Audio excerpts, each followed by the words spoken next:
నమస్కారం. శ్రీపాద శ్రీవల్లభ చరితామృతంలో ఈరోజు మనం 7వ అధ్యాయం చదువుకుందాం.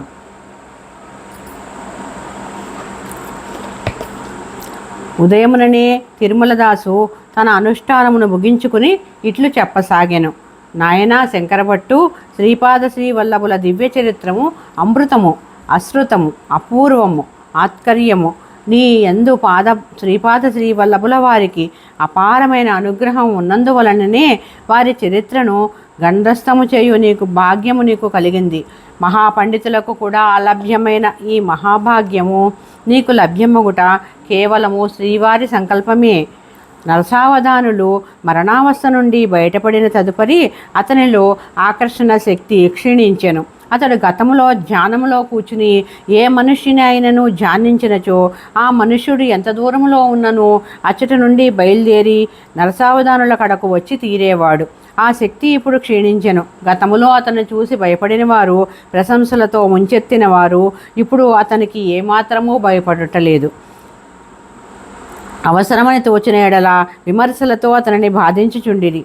అతని ఆర్థిక స్థితి కూడా క్షీణించసాగెను. 2 పూటలా భోజనం లభించు వనరులు కూడా క్షీణించసాగెను. తన దుస్థితికి విలపించుచు అతడు వీధిలోనికి వచ్చెను. శ్రీ పాపన్నావధానులు గారు తమ మనుమను ఎత్తుకుని తమ గృహమునకు పోవుచుండిరి. రాజశర్మ గారి ఇంటి నుండి ఒక వీధి మలుపు తిరిగిన బాపనార్యుల ఇంటికి పోవు వీధి వచ్చును. శ్రీచరణులు తమ ఇంటి వద్ద కంటే తాతగారి ఇంటి దగ్గరనే ఎక్కువ కాలక్షేపం చేయుచుండేవారు. శ్రీ నరసింహవర్మ గారింటికి, శ్రీ పైండా వెంకటప్పయ్య శ్రేష్ఠి గారింటికి యథేచ్ఛగా పోవుచుండెడివారు. నరసావధానులు శ్రీపాదుల వారితో మాట్లాడవలనని తలచెను. ముద్దుల మూటగట్టు ఆ దివ్య శిశువుని ఒక్కసారి ఎత్తుకుని ముద్దాడవలనని వానికి తోచెను. నరసావధానులు బాపనార్యులతో పాటు అటు పోవుచున్న శ్రీవల్లభుల వారిని చూచెను. నరసావధానుల వంక శ్రీవల్లభులు చూచి చిరునవ్వు నవ్విరి. ఆ చిరునవ్వు సమ్మోహకంగా ఉండెను. తదుపరి నరసావధానులు వెచ్చములు తీసుకోదలిచి శ్రేష్ఠి ఇంటికి పోయెను. అతడి శ్రీపాద శ్రీవల్లభులు శ్రీ వెంకటప్పయ్య శ్రేష్ఠి గారి ఒడిలో ఉండెను. శ్రీపాదులు నరసావధానుల వంక దృష్టి సారించి విలాసముగా నవ్విరి. నరసావధానులు వెచ్చములు తీసుకుని ఇంటికి వచ్చి అచ్చటి నుండి నరసింహవర్మ గారింటికి పోయెను. ఆ సమయమున శ్రీ వర్మగారింట్లో శ్రీవల్లభులు వర్మగారి భుజములపై ఎక్కి కూర్చుండుటను చూచిరి. శ్రీవల్లభులు నరసావధానులను చూచి విలాసముగా నవ్విరి. ఈ విధముగా ఒకే సమయంలో శ్రీవల్లభులు మాతామహుల ఇంటను, వర్మగారింటను, శ్రేష్ఠి గారింటను ఉండుటను గమనించిరి. ఇది కలయా వైష్ణవమాయయా అని నరసావధానులు మీమాంసలో పడెను. ఊరిలోని జనులు తనని పరిపరివిధములుగా ఆడిపోసుకొని చుండిరి. పాదగయ క్షేత్రంలో స్వయంభూదత్తుని విగ్రహము మాయమగుటకు తానే కారణమని నిందించుచుండిరి. గమ్యము లేని యాత్రికుని వలె నరసావధానులు వీధుల వెంట తిరుగాడెను. పిచ్చివాని వలె ఇంటికి చేరెను. నరసావధానులు భార్య పిచ్చివాని వలె ఉన్న తన భర్తను చూచి మిగుల దుఃఖించెను. తన బాధను వెళ్ళగక్కుకొనుటకు పూజామందిరమునకు వెళ్ళెను. ఆమె చూచిన దృశ్యము ఆశ్చర్యకరము. వారి పూజామందిరములో శ్రీపాద శ్రీవల్లభులు ఉండిరి. ఆ భార్యాభర్తల ఆనందమునకు అంతు లేకుండెను. తోటకూర వండి అన్నము పెట్టెదమని శ్రీపాదుల వారిని వారు ఎంతో ప్రతిమలాడిరి. అందులకు శ్రీపాదుల వారు ఒప్పుకొనలేదు. కాలకర్మ కారణములు ఒకేసారి కలిసి వచ్చినప్పుడు అలభ్య యోగము కలుగుచుండును. వివేకి అయిన వాడు దానిని గుర్తించి లబ్ధి పొందును. అవివేకి దానిని గుర్తించక నష్టపోవును. ఎట్టకేలకు శ్రీపాదులు వారి ఇంట భోజనము చేయుటకు అంగీకరించిరి. అయితే అది ఈ జన్మమున మాత్రమూ కాదు, మరు జన్మములో వారు శ్రీ నృసింహ సరస్వతి నామమున పుణ్యభూమి మహారాష్ట్రములో జన్మించదమనియు అప్పుడు తప్పక వారింటికి వచ్చి తోటకూరతో వండిన భోజనమును స్వీకరించదమనియు వాగ్దానము చేసెను. శ్రీ గణేశ చతుర్థిని అవతరించిన తనలోని గణేశ అంశతో గజానన నామము ఒకానొక మహాత్ముడు కొన్ని శతాబ్దముల తదుపరి తన జన్మస్థానమునకు దగ్గరలోనే జన్మించునని వారు తెలిపిరి. శ్రీ సూర్యచంద్రాదుల గతులను మార్చుటైనను సాధ్యము కావచ్చునేమో కానీ వారి ఆదేశములను అనుసరించే పంచభూతములతో సహా సృష్టి అందలి సమస్త జీవులు వ్యవహరించవలసి ఉండును.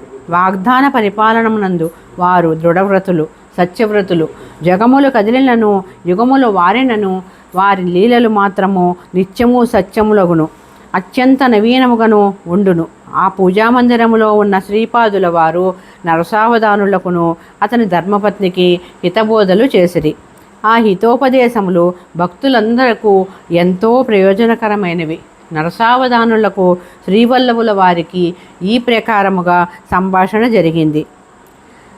ప్రశ్న: నీవెవరు? దేవతవా, యక్షుడవా, మాంత్రికుడవా? జవాబు: నేనే. పంచభూతాత్మికమైన ఈ సృష్టిలోని ప్రతి అణువునందును అంతర్లీనముగా ఉన్న అదృశ్య శక్తిని నేనే. పశుపక్షాదులగాయితూ సమస్త ప్రాణికోటి అందును మాతృస్వరూపముగాను పితృస్వరూపముగాను ఉన్నది కూడా నేనే. సమస్త సృష్టికి గురుస్వరూపము కూడా నేనే. అయితే నీవు దత్తప్రభు యొక్క అవతారమా? నిస్సంశయముగా నేను దత్తుడనే. మీరు శరీరధారులు కనుక మీరు గుర్తించడానికి వీలుగా మాత్రమే నేను సశరీరుడనై వచ్చితిని. వాస్తవమునకు నేను నిరాకారుడను, నిర్గుణుడను. అయినా నీకు అహంకారము లేదు, గుణములు లేవు, అంతే కదా? ఆకారము లేకుండా ఉండుట కూడా ఒక ఆకారమే, గుణములు లేకుండా ఉండుట కూడా ఒక గుణమే. సాకార నిరాకారములకు, సద్గుణ నిర్గుణములకు ఆధారముగా ఉండే నేను వాటికి అతీతును కూడా. అన్నీ నీవే అయినప్పుడు జీవులకు కష్టసుఖములు ఎందుకు? నీలో నీవు నేను కూడా ఉన్నాము. అయితే నీలో ఉన్న నీవు జీవుడవు, నీలో ఉన్న నేను మాత్రము పరమాత్మను. నీకు కర్తృత్వ భావన ఉన్నంత వరకు నీవు నేనుగా కాలేవు. అంతవరకు సుఖదుఖములు, పాపపుణ్యములు అను ద్వంద్వముల నుండి నీవు బయటపడలేవు. నీలో ఉన్న నీవు క్షీణదశకు వచ్చి నీలో ఉన్న నేను ఉచ్చదశను అందుకున్నప్పుడు మాత్రమే నీవు నాకు దగ్గరయ్యదవు. నాకు దగ్గరయ్యే కొలది నీ బాధ్యత తగ్గిపోవును. నా బాధ్యతలో నీవు ఉన్నప్పుడు శ్రేయస్సును పొందగలవు. ప్రశ్న: జీవాత్మ పరమాత్మ వేరు వేరుని కొందరు చెప్పుచున్నారు. జీవాత్మకు పరమాత్మకు అత్యంత సన్నిహితం అనవచ్చునని మరికొందరు చెప్పుచున్నారు. జీవుడే దేవుడని మరికొందరు అనుచున్నారు. ఇందులో ఏది నిజము? జవాబు: నీవు వేరుగాను నేను వేరుగాను ఉన్నంత మాత్రమున నష్టమేమీ లేదు.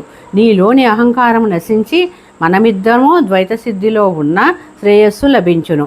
సమస్తమును నా అనుగ్రహం వల్లే కలుగుచున్నదనియు నీవు కేవలము నిమిత్త మాత్రమైన తత్వమును తెలుసుకుని ఎడల నీవు ఆనంద స్థితిలో ఉండవచ్చును. మోహము క్షేమనందుటలో మోక్షము కనుక నీవు ద్వైత స్థితిలోనూ మోక్షసిద్ధిని పొందగలవు.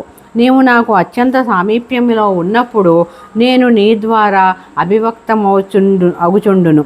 నాలోని సర్వశక్తులు నీయందు అభివ్యక్తమవుతున్నప్పుడు, నీలోని అహంకారము నశించినప్పుడు నీలోని మోహము క్షయమగును. విశిష్టమైన ఈ అద్వైత స్థితి యందు నీకు ఆనందము సిద్ధించును. మోహము లేదు కనుక ఇది కూడా మోక్షమే. నీలోని అహంకారము పూర్తిగా నశించి కర్తృత్వ భావన సంతృప్తిగా దహింపబడినప్పుడు నీవు అనునది మిగలక నేను అనునది మాత్రమే ఉండును. కనుక మనస్సు చేత ఎంతమాత్రమో తెలియరాని ఆ స్థితిలో నీవు బ్రహ్మానందంలో ఉందువు. కావున అద్వైత స్థితిలో ఉన్నను నీవు మోక్షము పొందగలవు. నీవు ద్వైతములో ఉన్నను, విశిష్టాద్వైతములో ఉన్నను, అద్వైతములో ఉన్నను బ్రహ్మానంద స్థితి మాత్రము ఒక్కటే. అది మనస్సునకు వాక్కునకు అందరానిది. కేవలము అనుభవైక వేద్యము మాత్రమే. ప్రశ్న: అవధూత స్థితిలో ఉన్న కొందరు తామే బ్రహ్మమని చెప్పుచుందురు కదా, మరి నీవు కూడా అవధూతవా? జవాబు: కాదు, నేను అవధూతను కాను. నేను బ్రహ్మము, మరియు బ్రహ్మమే సర్వస్వము అనున్నది అవధూత అనుభవము. కానీ నేను బ్రహ్మము, నేనే సర్వస్వము అనేది స్థితి నాది. ప్రశ్న: అయినా ఈ స్వల్పభేదంలో రహస్యము నాకు అవగతము కాలేదు. సమస్త ప్రాపంచిక బంధముల నుండి విడిపడిన అవధూత నాలో లీనమగుచూ బ్రహ్మానంద స్థితి అనుభవించుచున్నాడు. అతనిలో వ్యక్తిత్వం లేదు. వ్యక్తిత్వం లేనప్పుడు సంకల్పము లేదు. ఈ సృష్టి యొక్క మహాసంకల్పంలో, మహాశక్తిలో నేను ఉన్నాను. జీవుల నడి మాయాశక్తి రూపంలో కూడా నేను ఉన్నాను. నాలో లీనమైన అవధూతను నీవు తిరిగి జన్మకు రావాల్సిందని నేను ఆజ్ఞాపించిన ఎడల జన్మకు రావాల్సిందే. సంకల్పంతో కూడిన సత్యజ్ఞానానంద రూపము నాది. సంకల్పము నశించిన సత్యజ్ఞానానంద రూపము వారిది.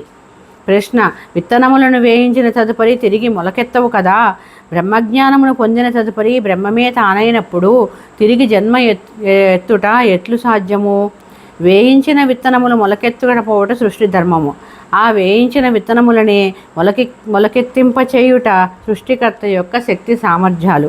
అసలు నా అవతరణయే ఈ సిద్ధాంత రాద్ధాంతాల ద్వారా సత్య నిరూపణం చేయుటకు కదా గతములో ఏర్పడింది. ప్రశ్న: దత్తప్రభు శ్రీపాద వివరించవలసినది.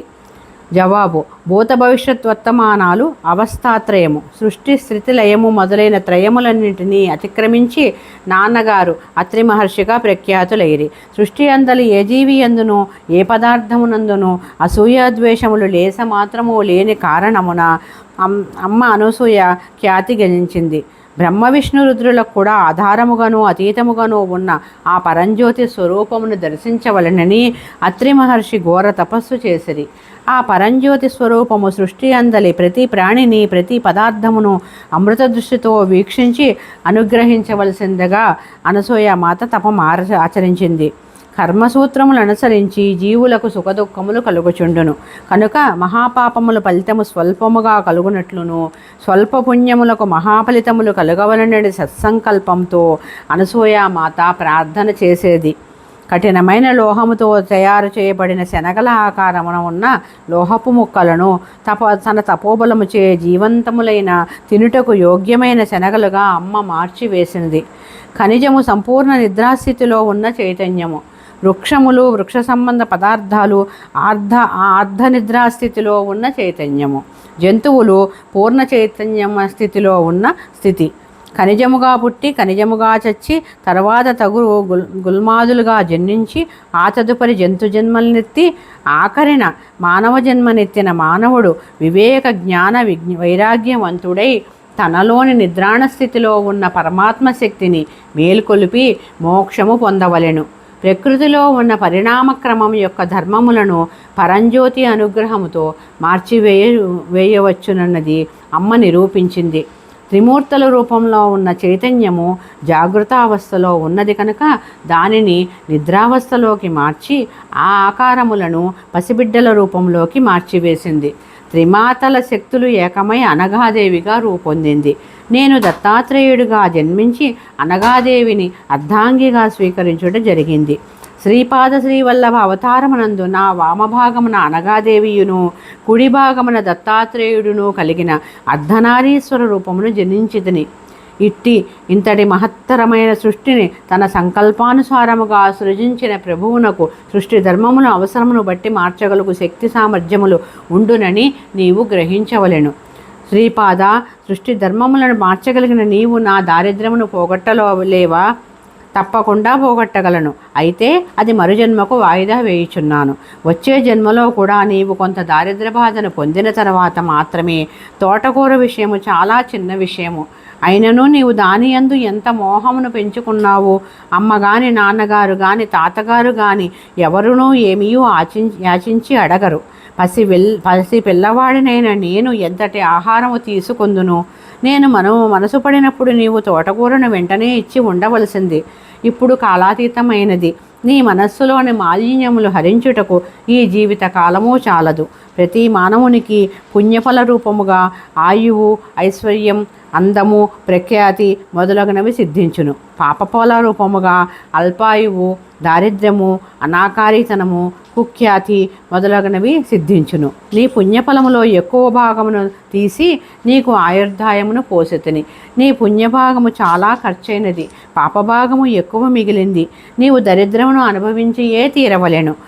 పాపం అయినను నీవు స్వయంభూదత్తుని ఆరాధించితివి కనుక నీకు ఐశ్వర్యము లేకపోయినను అవస్థపడకుండా 2 పూటలా అన్నము లభించినట్లు అనుగ్రహించుచున్నాను. ప్రశ్న: శ్రీపాద, వర్ణ వ్యవస్థ ప్రకారము నడుచుకోవాలని శాస్త్రము చెప్పుచున్నది కదా. మీ తాతగారు వయస్సులకు కూడా వేదోక్తముగా ఉపనయనము చేయవచ్చునని తీర్మానించిరి. ఇది తప్పు కాదా? జవాబు: సత్య ఋషీశ్వరుల నిర్ణయంలో దోషమునుంచుట వలన నీ నాలుకను కోసి పారవేయవలెను.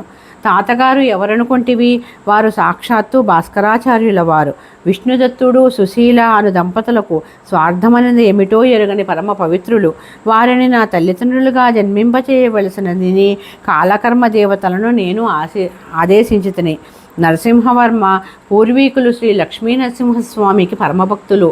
సింహాచలమునందు జరిగిన యజ్ఞయాగాదులలో విశేషమైన అన్నదానములు చేసిన పవిత్రులు. నేను ప్రీటికాపురంలో జన్మించుటకు పూర్వమే ఒకానొక క్రమ పద్ధతిలో సంపుటి చేయుచుంటిని. ఆ 3 కుటుంబాలతోనూ నాకు గల రుణానుబంధము ఒక జన్మలో తీరేది కాదు, ఒక అవతారములో పరిసమాప్తమగునది కూడా కాదు. నా వరదహస్తము తరతరముల వరకు వారి మీద ఉండును. నా యొక్క ఛత్రఛాయలో వారు నిశ్చింతముగా ఉందురు. నా విషయమునకు వచ్చినచో పెద్దగా విలువ లేని తోటకూరను కూడా నీవు నాకు ఇయ్యలేకపోతివి. నన్ను భుజింపచేసిన ఎడల 1,00,000 మంది బ్రాహ్మణులకు భోజనము పెట్టినంత పుణ్యము నీకు లభించి ఉండేది. నీవు ఎంతో అదృష్టము పోగొట్టుకున్నావు. ఏది ధర్మము ఏది అధర్మము అనున్నది చర్చనీయాంశమైనప్పుడు శాస్త్రము ఆశ్రయించవలసిందే. అయితే శాస్త్రములో చెప్పినది ఆచరించదగునా లేదా అని మీమాంస వచ్చినప్పుడు నిర్మలాంతఃకరణులు నిర్ణయించినదే శాస్త్రమగును. వారు చెప్పినదే వేదమగును. వారి వాక్కు ధర్మసమ్మతమగును. వారు అధర్మమున తీర్పు చెబుదామనుకున్నను ధర్మదేవత వారిని చెడు మార్గంలోనికి వెళ్ళనీయక సరైన తీర్పును చెప్పించును. హింస చేయుట పాపమని నీ శాస్త్రము చెప్పుచున్నది. శ్రీకృష్ణ పరమాత్మ సమక్షములో జరిగిన యుద్ధము ధర్మయుద్ధమైనది. కౌరవ పాండవ సంగ్రామము ధర్మయుద్ధమని, అది జరిగిన స్థలము ధర్మక్షేత్రమని ప్రఖ్యాతి కాంచింది కదా. యజ్ఞము పుణ్యఫలప్రదమే, కానీ పరమాత్మ స్వరూపుడైన శివుని ఆహ్వానింపక దక్షుడు చేసిన యజ్ఞము ఆఖరికి యుద్ధముగా పరిణమించింది. దక్షుని తల తెగిపడినది, వానికి మేకతల అమర్చబడినది. రోగికి పైత్య ప్రకోపము ఉన్నప్పుడు వైద్యుడు నిమ్మకాయ ఉసిరికాయ అను వాటితో వైద్యము చేయును. శరీర భాగము కుళ్ళినప్పుడు కత్తి పుచ్చుకుని నరికి వైద్యము చేయును. నేను కూడా అంతే. నాలో దేవతల అంశలే కాక రాక్షసాంశాలు కూడా ఉన్నవి. నేను ఉన్మత్తుడిగా, పిశాచముగా, రాక్షసుడిగా కూడా వ్యవహరించదును. అయితే మీ మీ నాలో అంతర్గతముగా జీవుల ఎడ ప్రేమ పొంగి ప్రవహించుచుండును. మీ స్వభావములను బట్టి, మీ యొక్క కర్మములను బట్టి, శుభాశుభములను బట్టి నా ప్రవర్తన ఉండును. సర్వస్య శరణాగతి చెందిన భక్తులను నేను చేయి విడువను. దూరకు బలవంతముగానైనా రప్పించెదను. ఋషుల యొక్క మూలములను, నదుల యొక్క మూలములను చర్చించరాదు. ఆద్య పరాశక్తి కన్యకా పరమేశ్వరిగా వైశ్యకులములో ఆవిర్భవించలేదా? సిద్ధిమునులలో వైశ్యమునులు లేరా? బ్రహ్మక్షత్రియ వయస్సులకే కాదు, శూద్రులు కూడా నియమనిష్టలు పాటించునడలా వేదోక్త ఉపనయనముకు అర్హులే. ఉపనయనము వల్ల 3వ కన్ను విచ్చుకోవలెను. అంతఃకరణము పరిశుద్ధమై బ్రహ్మజ్ఞానమందు మనస్సు లగ్నమవ్వలెను. నీ మనస్సు శాఖజ్ఞానమందు పూర్తిగా లగ్నమై ఉన్నది. బ్రహ్మమన్నది అంగట్లో దొరికే వస్తువును కొంటివా? ఈ జన్మమున బ్రాహ్మణుగా ఉన్నవాడు మరో జన్మమున చండాలుగా పుట్టవచ్చును. ఈ జన్మమున చండాలుడుగా ఉన్నవాడు మరో జన్మమున బ్రాహ్మణుడుగా పుట్టవచ్చును. బ్రహ్మ పదార్థము కులమతములకు, దేశకాలములకు అతీతమను రహస్యమును గుర్తురగుము. దైవము భావప్రియుడే కానీ బాహ్యప్రియుడు మాత్రము కాదు. నీ భావమును బట్టి దైవము పనిచేయుచుండును. బ్రహ్మజ్ఞాన సంబంధ విషయములు వచ్చినప్పుడు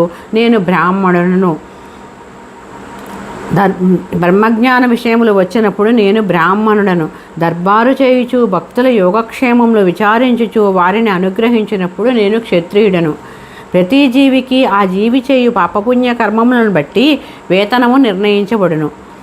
చూసుకున్నప్పుడు నేను ప్రతివాని వేతనము నా వద్దనే ఉన్నది. తూచి కొలచి ఎవరికి ఎంతెంత ఇవ్వవలసినది లెక్క చూసుకున్నప్పుడు నేను వైశ్యుడను.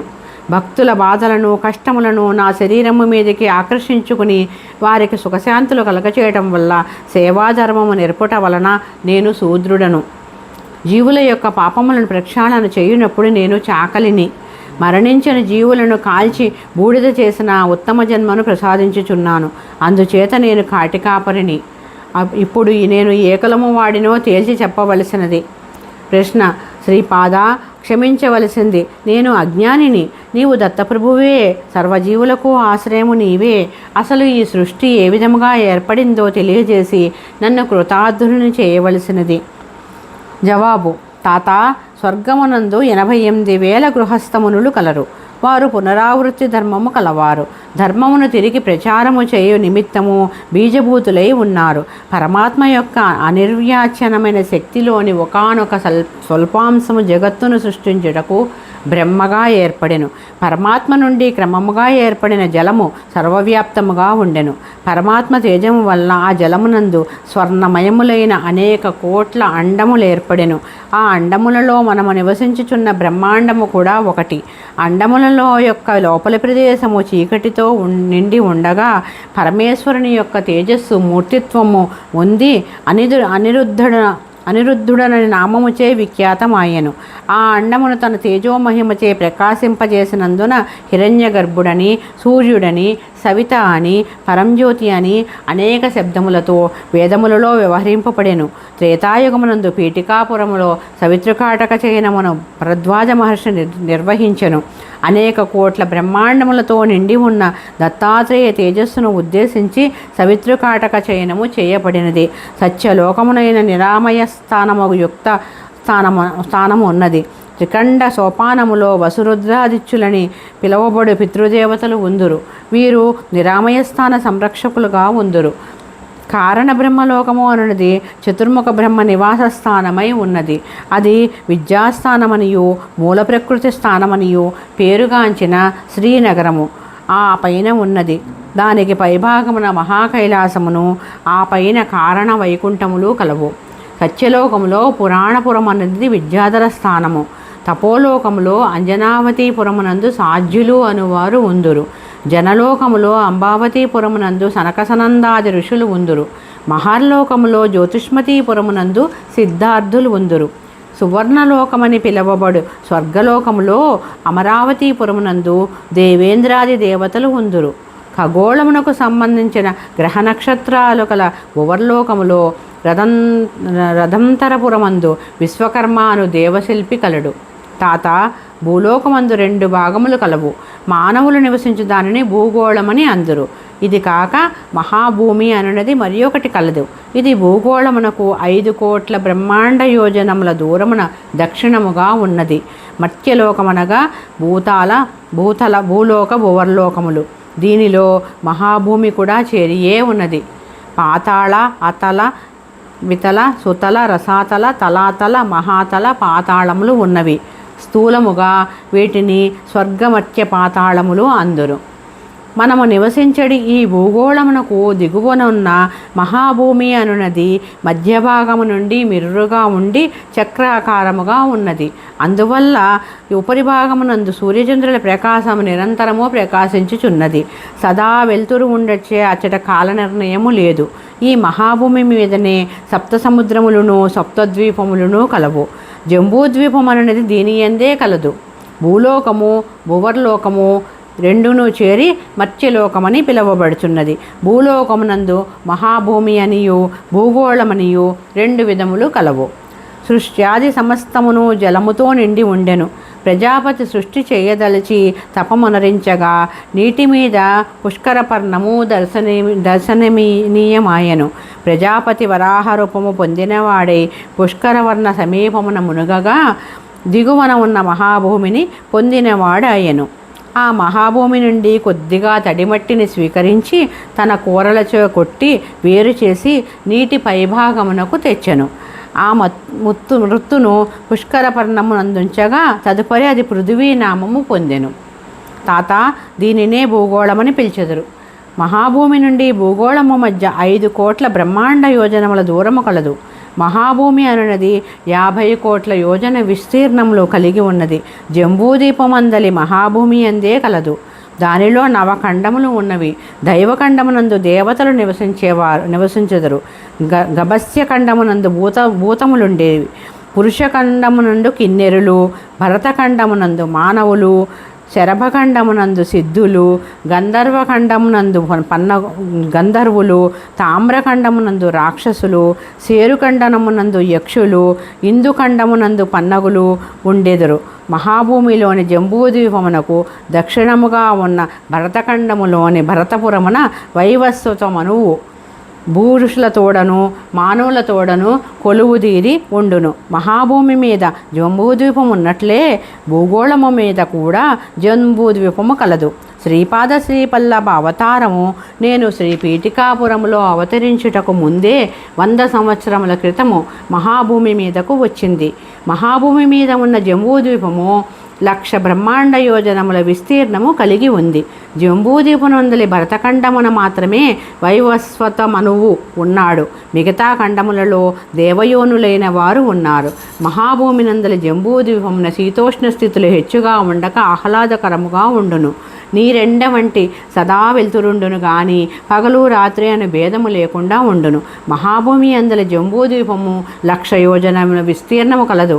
లవణ సముద్రము 1,00,000 యోజనములు, పక్షద్వీపము 1,00,000 యోజనములు, ఇక్షుర సముద్రము 2,00,000 యోజనములు, కుశద్వీపము 4,00,000 యోజనములు, సురా సముద్రము 4,00,000 యోజనములు, క్రౌంచదీపము 8,00,000 యోజనములు, సర్పీ సముద్రము 8,00,000 యోజనములు, శాఖద్వీపము 16,00,000 యోజనములు, దధి సముద్రము 16,00,000 యోజనములు, శాల్మలీ ద్వీపము 32,00,000 యోజనములు, క్షీర సముద్రము 32,00,000 యోజనములు, పుష్కర ద్వీపము 64,00,000 యోజనములు, శుద్ధ జల సముద్రము 64,00,000 యోజనములు, చలాచల పర్వతము 128,00,000 యోజనములు, చక్రవాళ పర్వతము 256,00,000 యోజనములు, లోకాలోక పర్వతము 512,00,000 యోజనములు, తమోభూమి 1,250,00,000 యోజనములు విస్తీర్ణము కలిగి ఉండును.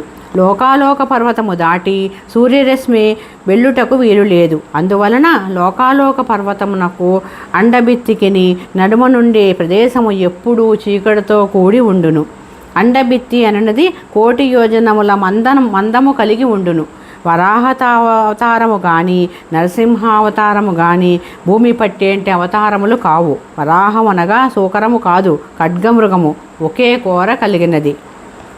మహాభూమి అందలి జంబూద్వీపమును స్వయంభువ మనువు ప్రథమ చక్రవర్తిగా పరిపాలించగా అతనికి 7 కుమారులు 7 ద్వీపములకు అధిపతులైరి.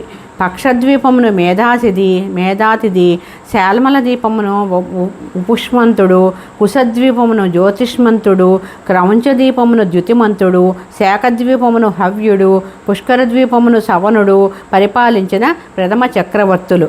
పక్షద్వీపమునందలి చాతుర్వర్ణములు ఆర్యక, కురర, విందక, భావిన అనునవి. వారికి చంద్రాకృతిలో ఉండు విష్ణువు ఆరాధ్య దైవము. శాల్మలా ద్వీపమునందు కపిలవర్ణ, చారకవర్ణ, పీతవర్ణ, కృష్ణవర్ణ అను 4 వర్ణములు వారు ఉండేవారు. వారు విష్ణు ఆరాధకులు. కుశద్వీపమునందు ధమ్మి, సుష్మిని, స్నేహ, మందేహ అను 4 వర్ణములు వారు ఉందురు. వారికి బ్రహ్మ ఆరాధ్య దైవము. క్రౌంచదీపమునందు పుష్కల, ధన్య, పిష్య అను వర్ణముల వారు ఉందురు. వీరికి రుద్రుడు ఆరాధ్య దైవము. శాఖద్వీపమునందు మంగ, మాధవ, మానస, మంద అను వర్ణముల వారు ఉండేవారు. వారు సూర్యభగవానుని ఆరాధించేవారు. పుష్కర ద్వీపమునందు మాత్రము చాతుర్వర్ణాలు లేవు. అందరూ దేవతల వలె రోగములను గాని శోకములు గాని లేకుండా ఆనందముగా ఉందురు. వీరికి బ్రహ్మ ఆరాధ్య దైవము. మన భూగోళమునందలి జంబూద్వీపములో భారతవర్షము, కింపురుష వర్షము, హరివర్షము, కేతుమాల వర్షము, ఇలావృత వర్షము, భద్రాస్వ వర్షము, రమ్యక వర్షము, హిరణ్యక వర్షము, కురు వర్షము అనున్నవి కలవు.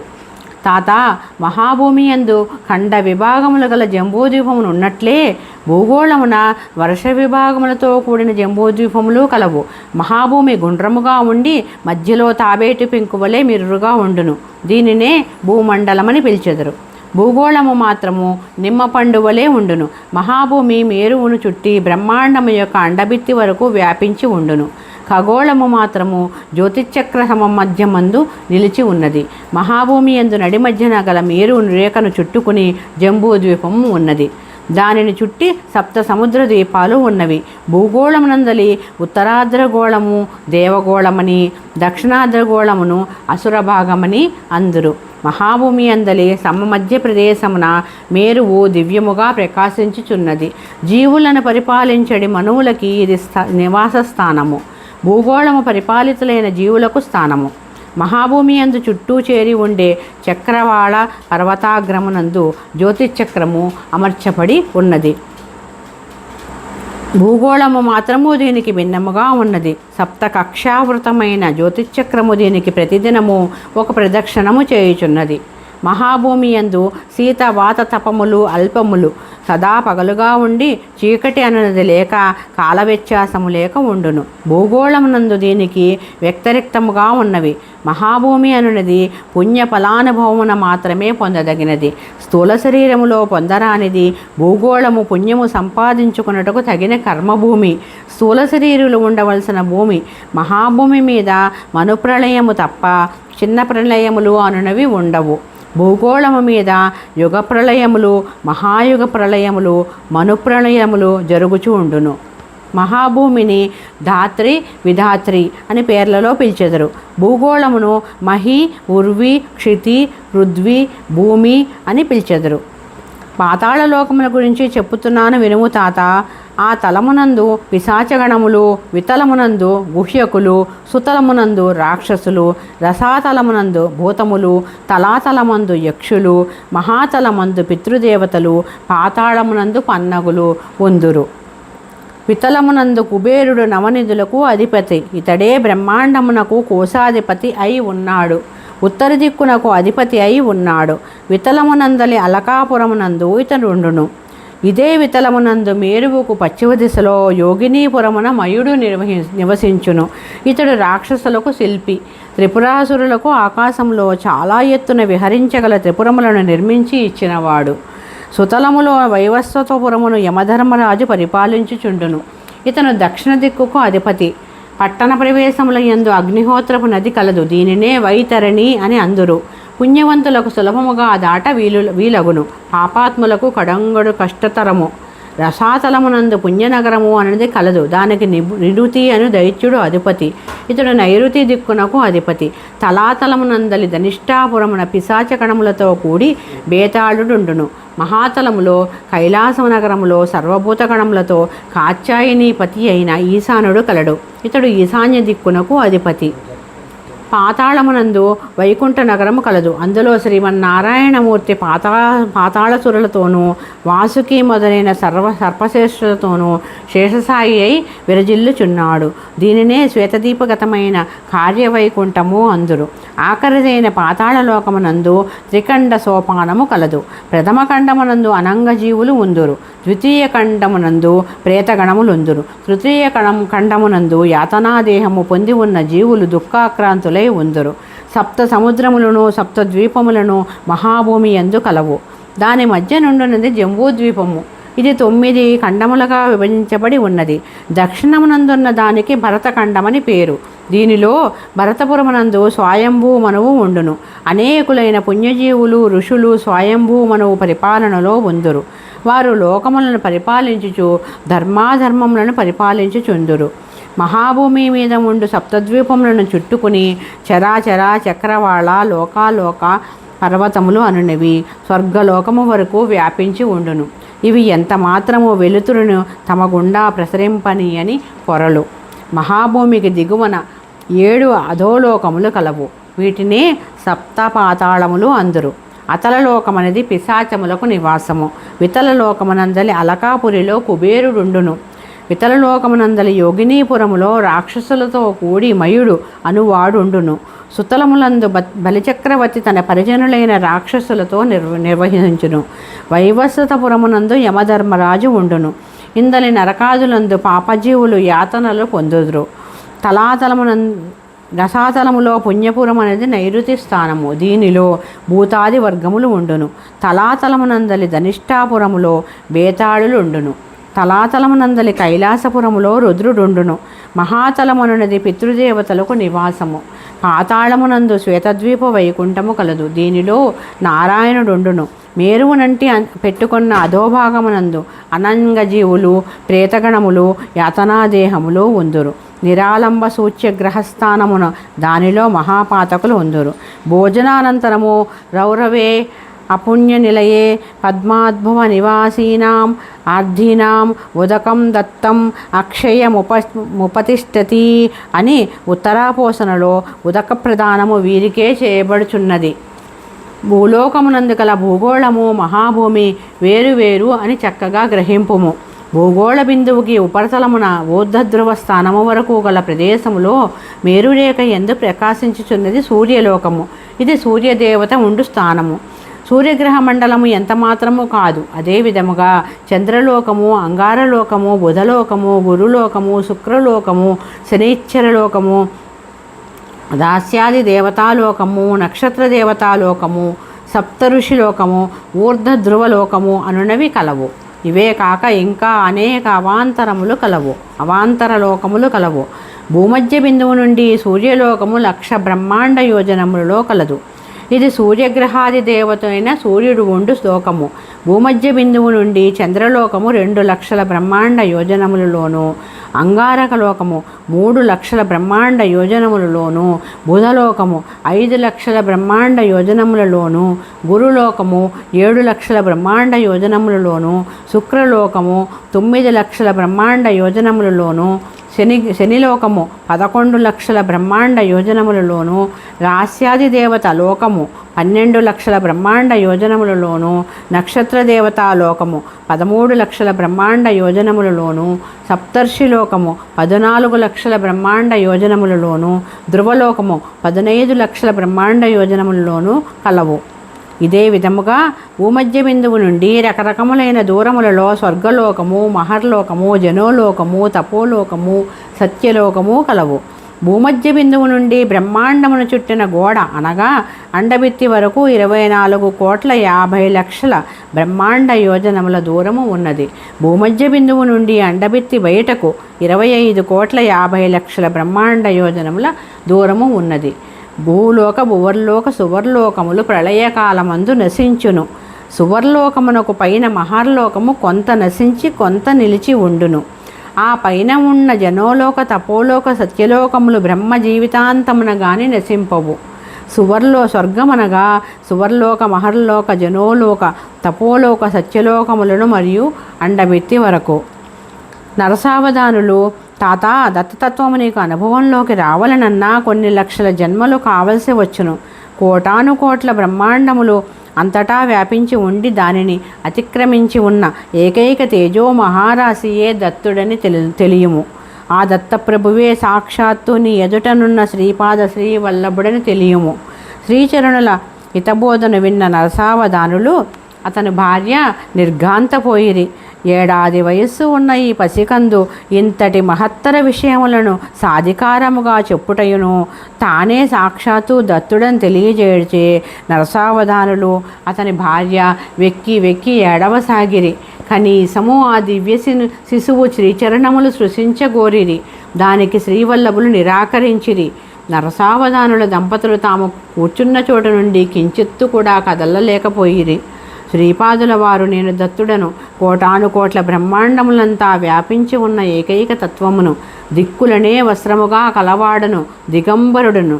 ఎవరైతే త్రికరణ శుద్ధిగా దత్త దిగంబర, శ్రీపాద శ్రీవల్లభ దిగంబర, నృసింహ సరస్వతి దిగంబర అని కీర్తన చేయుదురో అచ్చట నేను సూక్ష్మరూపంలో సదా ఉండును.